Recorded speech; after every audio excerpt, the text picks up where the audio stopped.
What's up, everyone? It's Jose, and I've been getting a lot of requests about the current update when it comes to visa renewals and the charges and fees for those, as well as for permanent residency. I'm going to talk a little bit about that today and explain why it's unfortunate, but it's also not impossible to deal with.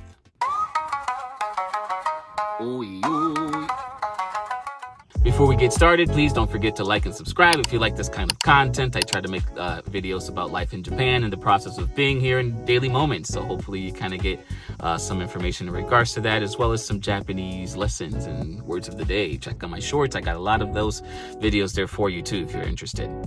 First and foremost, there are two different kind of situations that we're seeing increases on. Number one is going to be for visa application or renewals, and the other one is for permanent residency, which is a completely different ballgame. For the visa renewals or applications, they used to be pretty cheap. I want to say somewhere between, 4,000 to 8,000 yen, and now it's going to be increased, I believe, 20,000. They're looking at maybe even 30,000 in the future. So that's definitely a big increase. Nonetheless, you're typically given the extension of your visa to be able to come up with that money, hopefully allowing you to save that. So for example, in my case, my visa is a spouse visa, which I then have to renew.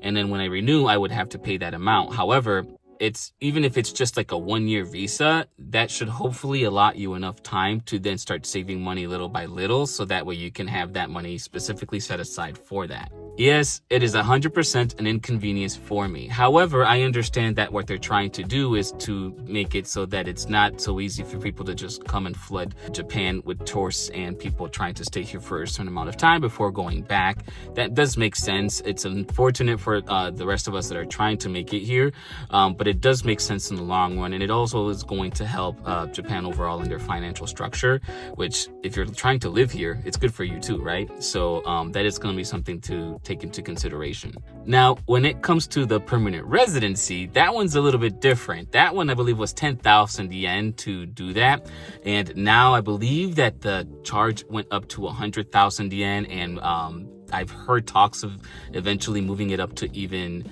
300,000. So yeah, that's going to be a little bit harder to deal with.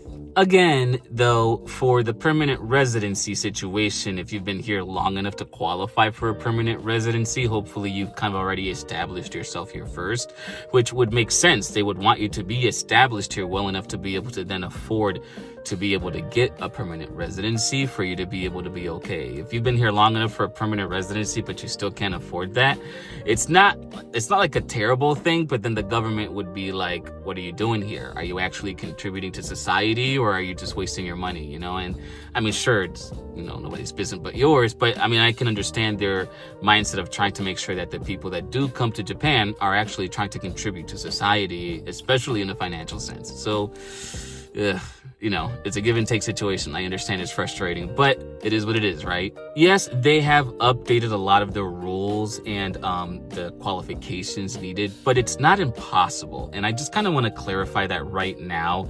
I feel like a lot of people are being discouraged from even trying to come, and I don't think that should be the case. Like, Japan is still a fantastic place. It's still one of the most beautiful places I've ever been to, and sure, it has its problems, but really, what place doesn't, So I really do feel like it's worth it if it's something that you did have in mind to do, if it's something that you want to, undertake in your future endeavors. And if you're already here, I really do think it's worthwhile to try to stay here, If you've been here, you know how beautiful this country is and how amazing the people are. I myself have shared many stories about how just living here in Japan literally saved my life in terms of like health and my daily structure. So there's a lot of benefits of being here. And sure, if there's some things that you kind of got to go through to make it work, then yeah, I think people just have to understand that maybe it's not going to be a cakewalk as it used to be before, but that's not necessarily a bad thing. You want to go somewhere that's nice, Imagine you left a terrible neighborhood to move to a nice neighborhood, and then suddenly now that's also a terrible neighborhood because everyone else did the same thing. And then you're just like, well, what was the point of coming here, right?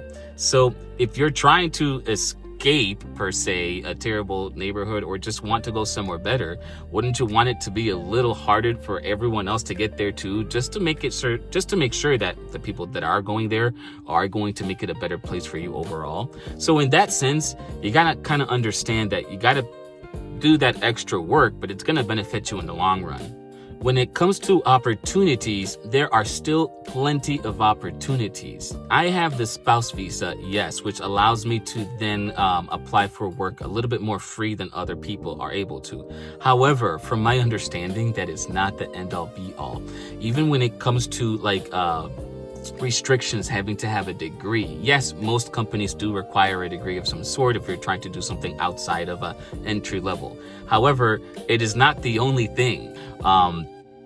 For me, being here, I feel like I have a bit more leverage because I'm already here. And so they don't have to sponsor a visa for me, which means that the requirements are a little easier. So if you were able to come to Japan and be in Japan, like on a spouse visa, then a work situation for you might be a little easier because people are more flexible. Companies are more flexible for people that already have their own way of staying here, and therefore the doors do open up more for you. Now, if you are in America or a different country in general trying to come to Japan, then at that point you might want to be able to have a degree. Now, the key is like a bachelor's degree. I know it's a lot of work, but if you're already in the process of getting one or you already have one, usually the company doesn't care what kind of bachelor degree or more you have. They just want you to have a degree, period, because the government requires for a degree of that degree for you to be able to then qualify for a kind of support visa, whether it's a work visa or something on the likes. So therefore, yes, it is recommended you do have a degree before you come to Japan, but a bachelor's degree on a field that you like is the recommended route, because it's just going to open so many more doors for you trying to come here. I say this because I have friends in America who want to come to Japan, but maybe they're discouraged, and then with these news, they've been kind of like, oh, no, that's not worth it. But I'm telling you, it's worth it. And sure, I might be speaking to my friends, but I'm also speaking to you who are watching this video right now because you're also concerned about it, right? It's not impossible. Sure, it's a little harder, but it's not impossible. I really do recommend that if it's something you truly do want, just do it. Just make that plan and do it. You just got to do what you got to do, right?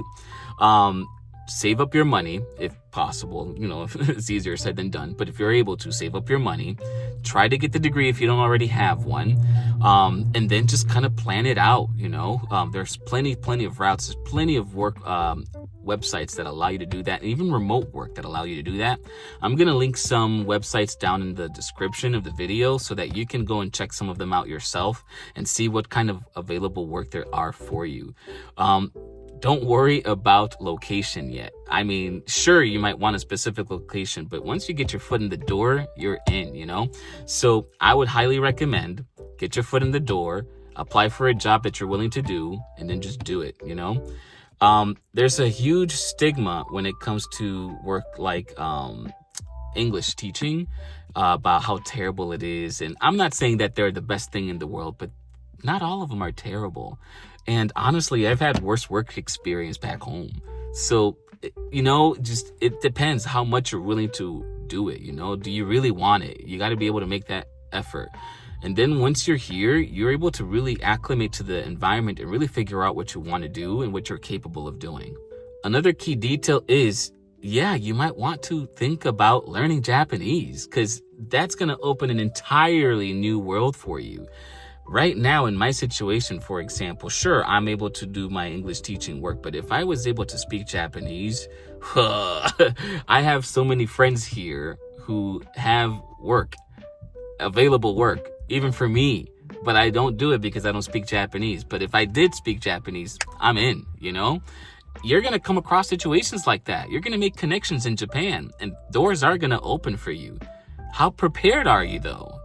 That's where the real difference comes in. You have to make enough effort to make the difference, to make the availability matter.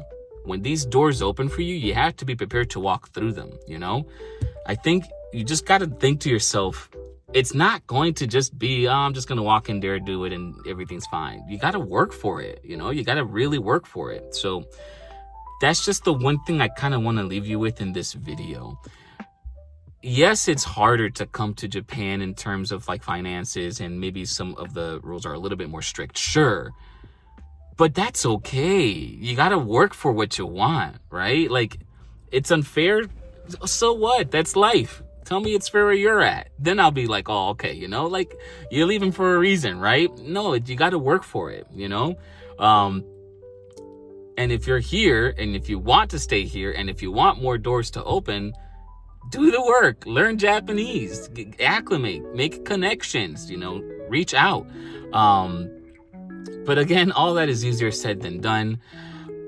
All I could do is try to motivate you, try to explain to you. I understand that it's a little harder, but I'm trying to tell you, I'm here right now. I'm going through the process myself. You can do it. Yeah, you could do it. Just, you know, you have to commit. So that's my recommendation at the end of the day, is commit, and then just kind of try to do your best. And if it works, it works. And if it doesn't, it doesn't, but you tried, right? But don't be discouraged. Don't try to look at the cup half empty because, you know, it was so much easier before. If anything, try to look at it half full. Like, yeah, now the people here are going to make this community better. So, but that's it for me. Thank you guys so much for watching. I really do appreciate you guys tuning into my channel. Please don't forget to like and subscribe this video. Comment below on the process or the stage where you are at and how you're looking to try to get through it. If you have any questions, please leave them in the comment section below. Thank you guys again so much for watching. I'll catch you guys in the next one. Peace.